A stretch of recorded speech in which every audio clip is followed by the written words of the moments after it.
Women in Hollywood are banding together to fight harassment. Reese Witherspoon, Shonda Rhimes, Jennifer Aniston, just a few of the hundreds of celebrities who are forming a brand new initiative called Time's Up. Now, it comes after an explosive year of sexual harassment scandals in Hollywood, media, politics. The Me Too campaign sparked the movement, and women around the world came forward, shared their stories of sexual harassment under that Me Too hashtag. And this campaign launches NBC News opened the new year by announcing that Hoda Kotb will be the new co-anchor of the Today Show. She replaces Matt Lauer following his firing over sexual misconduct charges in late November. She'll, of course, continue to host the Fourth Hour with Kathy Lee Gifford. But, this is the first time you've had two women host the Today Show. Good Morning America did it a couple of years ago, but it's still a pretty big deal. So if 2017 was the year of Me Too, 2018 could be the year of real change. That's right. And joining us tonight, we have women's rights activist Bryn Herrera, Guy Lambert, news director of WPGC Radio, and Angela Rose, founder of PAVE, an acronym for Promoting Awareness Victim Empowerment. She joins us via Skype. You guys, thanks so much for being here. We certainly appreciate it. Hi, Happy New Year. Thanks for having us. Happy New Year. Bryn, I'm going to start with you. Sure. You heard today that Hoda Kotb was going to be replacing Matt Lauer. What was your initial thought? Was this a good move for NBC? It was an absolutely strategic, brilliant move by NBC. Hoda, I've worked with her several times on the Today Show. She is a well-educated, well-composed journalist. She knows exactly what she's doing. I think that she is going to bring to not only NBC Universal, but also to the general audience, the face of what black women look like, what American women look like, what a strong, educated woman looks like, which is necessary in this current temperature that we're living with. She is going to speak and champion for women's rights, and she has been doing that while she's been there. Angela, some would say that it's a symbolic move, but in situations like this, symbolism is important. It's important to put a face out there. It absolutely is. I think for far too long, these situations have happened behind closed doors. And what I love about this movement now is that we're talking about this systemic change and that we're looking at underrepresented communities. With the Time Up movement and with #MeToo, we've realized that so many straight white women have, come to the forefront with their stories, but so many other communities have been marginalized and even more silenced. Right. And what I love is now this movement is so much more inclusive, and that's so crucially important.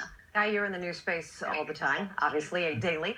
What's your thought when you heard this news? First of all, I got to say, it made me more aware of what's going on day in and day out. I don't know about you, Jim, but when you come into the workplace now, since the Me Too movement started, you think twice before you say certain things. Sure. With regard to Hoda, an excellent move. My question is, will she get the same salary Matt Lauer was once getting? She's doing more work than he did. Very much so. She's carrying the 7 o'clock, the 8 o'clock, and then she's also keeping Kale and Jay with Kathy Lee at 9 o'clock. She's going to stay there. So. But, we'll get into that topic in just a minute. Equality. Can we make 2018 about equality? In just a minute, okay. Additional equality. Let me ask you, so it's not just news. Certainly we've seen this in politics. We've seen this in the entertainment world. Where do we go here in 2018? Well, I think, first of all, let's start off with the obvious, and that is innocent until proven guilty. Ever since the Me Too movement, it's been guilty until proven innocent. Let's use Tavis Smiley as an example. He fired from PBS. PBS later came back and said, you know what, why don't you come back in so we can have a conversation about this? You could say the same thing about a number of other people as well. So I think as long as we keep that in mind, we'll be able to move forward. But I think one of the most important things, Angela, is this at least has empowered a lot of women out there to be vocal. If you've experienced that, and there's been criticism for some who say, well, why did they wait 20 or 30 years? But the fact is, it's not that easy. It's not that simple to phrase it like that.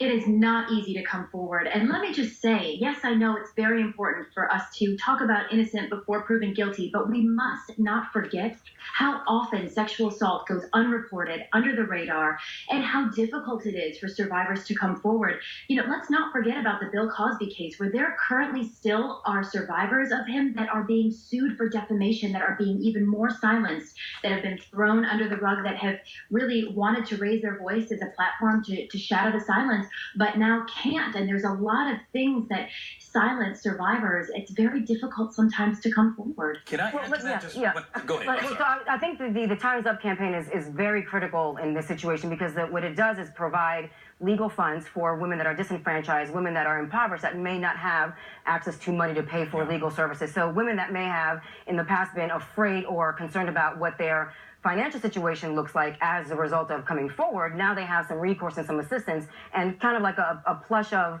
resources there to help them come forward. And I think that's going to speak to their ability to come forward. And to the point of actually saying where the women don't get a chance to speak about sexual harassment and things of the sort.